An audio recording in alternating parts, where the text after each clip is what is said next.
Hello. It's a well-known statistic that money consistently features as one of the top three triggers for breakdown in marriages.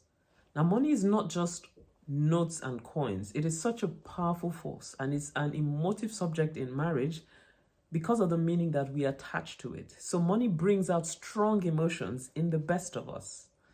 Money means different things to different people, and usually it is what money represents that couples fight over rather than the money itself, even though they don't realize it. So, to some people, money signifies the opportunity to make a contribution to the lives of others. To some other people, it represents status or the opportunity to gain control or respect or power or fame. And to others, it just represents a world of options.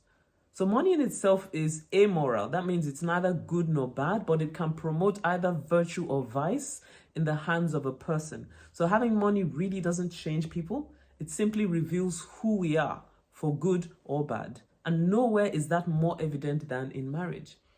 Money in itself is not the problem in marriage. It is simply a manifestation of the spirit of the marriage. So money brings out more of who we are. Our attitude in life is amplified by our money. So money will enable us to be more of who we are, whether we're selfish or generous, considerate or self-centered, whether we're trusting or suspicious.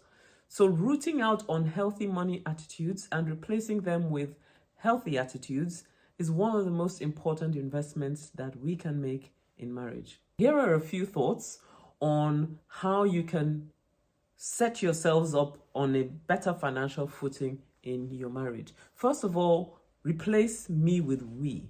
So selfishness is one of the biggest triggers for money-related conflicts in marriage. And as long as there are walls of division between your finances and your spouses, it is impossible to achieve true unity because you are not truly one until your money is one. So this demands going beyond paying lip service to unity and actually seeing each other as financial partners. Marriage is not supposed to be run like two separate corporations running under the same roof. This does not necessarily mean that, you've got to have joint accounts, because that's a question people ask me a lot of times.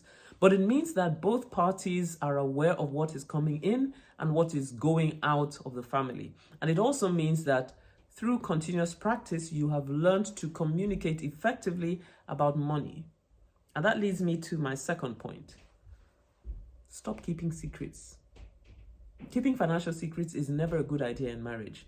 The minute couples begin to hide pay rises, hide bank accounts, hide expenditure, or hide their debts from each other, disunity and division and distrust sets in.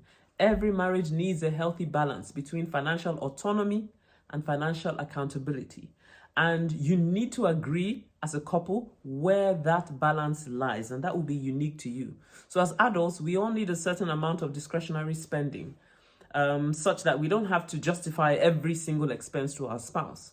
So depending on what your family income is, you need to agree as a spouse how much you can spend without consulting each other. Now, I think as a rule of thumb, major purchases should be a product of joint decision making. And the reality is that what constitutes major in one family can be a minor expense in another family. So this is why dialogue is crucial.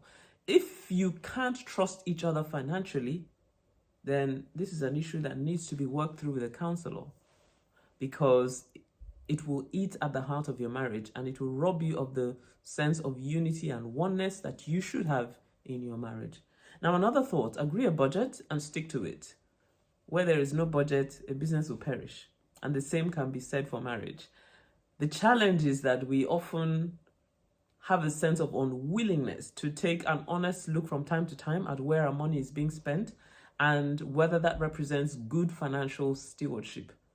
So when you agree as a couple how you want to manage your finances from month to month and what your long-term goals are, a lot of stress and conflict can be eliminated from your marriage.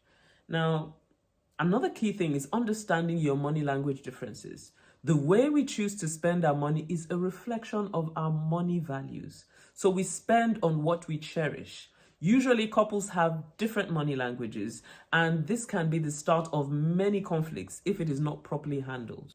Once you identify you and your partner's money languages, that knowledge forms a basis for coming to a better understanding of how to harmonize the two for the benefit of your family. So there is strength in diversity and your differences when you harness those differences appropriately. And that means that you can make sure that money ceases to be a flashpoint and becomes foundational in building a stable financial future for you. So the question is, are you ready to uncover your own and your spouse's money language? And if so, I would encourage you to head over to my website, tommytalks.com, because by identifying what motivates each of you financially, you will be equipped to navigate money conversations more effectively and with a lot less stress. So head over to my website, tommytalks.com, and take the money languages quiz. The quiz is absolutely free of charge, and that will be your first step to understanding each other better. Smarter decisions lead to better relationships.